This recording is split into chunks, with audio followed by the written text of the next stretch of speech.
बिस्मिल्लाहिर्रहमानिर्रहीम। मैं आफ्ताब केयर मोहल्ला मैसूर से बात करूँ। आज मैसूर की आवाम को स्पेशली और स्टेट की आवाम को वक्फ बोर्ड के बारे में चंद चीज़ें जो इन वक्फ ऑफिसर्स अमल नहीं कर को हमने जो धोखे में रखी, हमने जो आंखों में धूल झोंकी, उसके बारे में चंद चीज़ें तुमने बताने आई हूँ। अब दरगाही मस्जिद मंडी मोहल्ला वहाँ का इलेक्शन कमेटी का 17 तारीख को गुजरगा। कमेटी के इलेक्शन में 11 मेंबर चुने गए। वो 11 मेंबर को इन्हों सनद भी दिया गया उस दिन ही, लेकिन 12-13 दिन हो गए तो भी उनको कमेटी का प्रपोजल इन्हों रेजोल्यूशन पास कर को रहे तो भी भेज को बेंगलुरु में करारी नहीं इन्हों, और रजा भी डाल को चले गए थे इन्हों 10-11 दिन। इसके पीछे की वजह क्या, ये जरा सुन लो। ये वक्फ ऑफिसर जब 2020 में हम केयर टेकर हो पाए तब इन्हों केविट डालने का इनका मंशा क्या तभी समझ जाओ। इनका जो केयर टेकर आती उनको मोहल्ला रहते सो 6 महीने में उनके हालात को सुधार को कमेटी बना को दे को इन्हों केविट डालने का है तो समझ जाओ इन्हों क्या मंशा रख लेका है। उसमें इन्हों 6 साल गुजार डाले सो वहां के मोहल्ले वाले की धूल आंखा में भी धूल झोंक के वहां के ऊपर जो कानून से लड़े उनके ऊपर भी क्या क्या की खेल है। इनका बस नहीं चला तो किसी की ले लगा को घुसने वाले को भी रास्ता बना दिया ले, उसके ऊपर इन्हों क्वेश्चन भी रेज नहीं करे। और जीनतुल मस्जिद, ये मस्जिद के बारे में प्रपोजल गया तो भी हमने ऑब्जेक्शन फाइल करे तो भी वो ऑब्जेक्शन को इन्हों ओवर रुक कर को उसे क्या कि एक रिपोर्ट डाले को वो कमेटी बना डाले। यहाँ अग्नियन चुनिन सो वो कमेटी को इन्हों बना को देने इन्हों पीछे सामने हो रही। ये वक्फ ऑफिसर के बारे में मैं बोलता था नहीं, इन्हों अच्छे को क्या होना तो भी करती, बुरे को अच्छा बना दिखा डालती को बोल को। ये इनके असली कारनामे।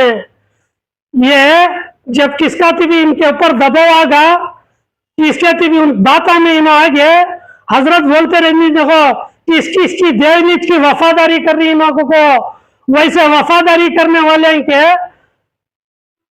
लोगों का काम आगा तो इन्हों कानून को पूरा पोछ को रखो कर को दियालती।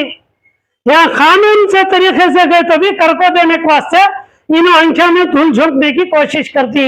ये अवाम जानना है सो ये सब हमारे पुरखा हमारे बुजुर्ग हमारे मुसलमानों की कौम में यतीमा बेवया मिस्कीना हाजतमंदा जरूरतमंदा को इसका हक पहुंचाओ को दिए सो। ऐसे वक्फ ऑफिसर रहे तो क्या हक पहुंचता है। ये वफादारी उन्हों गरीबों के बारे में मुफलिसों के बारे में यतीमा बेवया का सूच को कानूनी मुताबिक कर दिया रहता तो हमारा हर एक मुसलमान करोड़पति नहीं तो भी हर मुसलमान का बच्चा लखपति रहता था। वत्ते हमारे बुजुर्गान देखो गई ये सब इन्हों गारत करी चंद आदमियों को इसका फायदा पहुंचाने उनको कैसा माहौल होना वैसा माहौल बना दिया ली। सब वक्फ ऑफिसर ये करीन सो उसके वास्ते आवाम को मैं गुजारिश कर लेता हूँ। अब जैसा मैसूर में ये आवाज उठे ऐसा हर डिस्ट्रिक्ट में भी आवाज उठना, हर डिस्ट्रिक्ट में भी वो वक्फ ऑफिसर के ऊपर निगाह रखना, तब भी जाको इंशाल्लाह वक्फ बोर्ड सुधरता है सो। नहीं तो तासुफ करे चाहते थे सो भी हमारी कौम को ये हालत में रखना। अफसोस के बाद साथ कहना पड़ रहा है हमारे आदमी इतना रखो हमने ये हालत में रख डाले। उन्होंने चाहते थे सो भी वैसा ये लोग हमारी कौम के साथ करी सो भी वैसा और दिखाती सो क्या कौम के हमदर्दा कौम के वास्ते कर रही। हाथी के दांत दिखाने के एक चबाने के एक इन्हों सब ऐसा दगाखोरी करी सो। दगा किसी का सगा नहीं किया है तो करके देख, जो किया है जाके उसके घर को देख।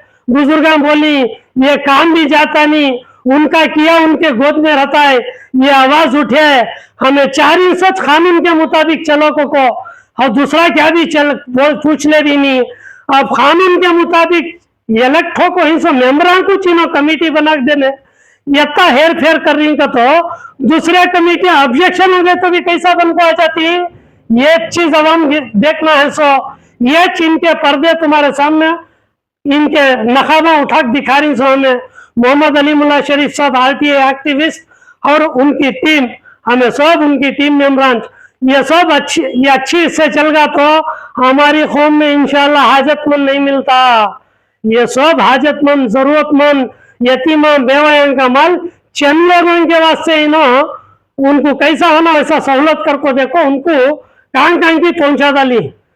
उसके वास्ते मैं बोल रहा हूँ। सो इसके बाद की भी निगाह रख लियो और जिन्हों भी ये वक्फ बोर्ड के स्टेट बोर्ड ऑफ औकाफ के अब जिम्मेदार बन को बैठी उनसे भी मैं आजिज़ाना गुजारिश कर लेता हूँ और सीईओ साहब और स्टेट बोर्ड ऑफ औकाफ के चेयरमैन साहब उनसे भी मैं आजिज़ाना गुजारिश कर लेता हूँ मैसूर के इंशाल्लाह माहौल को एक सुधार हो। इंशाल्लाह पूरे स्टेट में ऐसा इंशाल्लाह माहौल बनता है।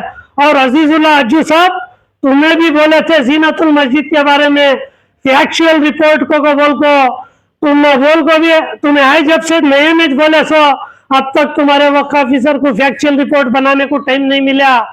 वोच मस्जिद का दूसरा एलिगेशन आया निजामुद्दीन अली खान उर्फ मुशीर का, वो भी ले लेगा सुना है उसके लिए क्या की मैं लिखा ली हूँ तुम्हें आईटीआई में डाल को पूछ लियो देती हमारे वक्फ ऑफिसर का क्या लिखा ली क्या दिए वो भी जरा जायजा कर लियो। तुम ना चेता लोठू फिरा रही का तो दूसरे के साथ क्या क्या नहीं कर रही किसके साथ जुड़ को रहती उनको क्या होना तो भी करको देने तैयार हो जाती। कानून का भी धज्जा उड़ा डालती। यहाँ कानून से गए तो भी इनको करको देने के वास्ते दूसरे रकम के आड़ी दीवार को चिराग रखने के बातें करती। ये तुम्हारे और तुम्हारी टीम से बदल चाह रही सो तुम्हें आए जब से भी बोल रही मैं वक्फ बोर्ड को बदलाव ना को कानून के ऊपर अमल कर डालो इंशाल्लाह खुद वक्त बदल जाएगा और क्या भी बदलाने की जरूरत नहीं। कानून बहुत मजबूत है। कानून के ऊपर काम नहीं करी आदमी को देखो उनके रुतबे को देखो किसी के दबाव में आको किसी की दहलीज को चपने का काम करेंगे नहीं वो वफादारी में ये वक्फ बोर्ड को डुबा डाली अगर उम्मत मुस्लिमा की फिक्र करते रहते तो हमारे उम्मत मुस्लिमा में एक मुसलमान इंशाल्लाह हाजतमंद नहीं मिलता था। वत्ता है यहाँ वत्ता है सब चीजें खाली गिने चुने आदमियों को पहुंचे चू माहौल बना दिया ली। ये मेरी आजीजाना गुजारिश तुम्हारे से और तुम्हारी टीम से और स्टेट बोर्ड और औकाफ के जिम्मेदारों से और स्पेशली वक्फ बोर्ड के मिनिस्टर साहब से आजीजाना गुजारिश कर ले तू अब भी ये तासुफ करेंगे मुंह को मारे तू हमारी कौम को अपलिफ्ट करने में हमें सब मिलकर काम कर डालेंगे। गलती इंसान के हाथ से छो डालते सो गलती होगी है गलती को मान को चलना इंसानियत की सिफत। गलती को गलती नहीं को बोल को घाटा की को जाना शैतान की फितरत। ये बात बोल को मैं मेरी बात को खत्म करता हूँ। इंशाल्लाह वक्फ बोर्ड को सुधारने में हमें सब मिलकर काम करना। अस्सलामु अलैकुम रहमतुल्लाहि व बरकातहू। जय हिंद जय कर्नाटक।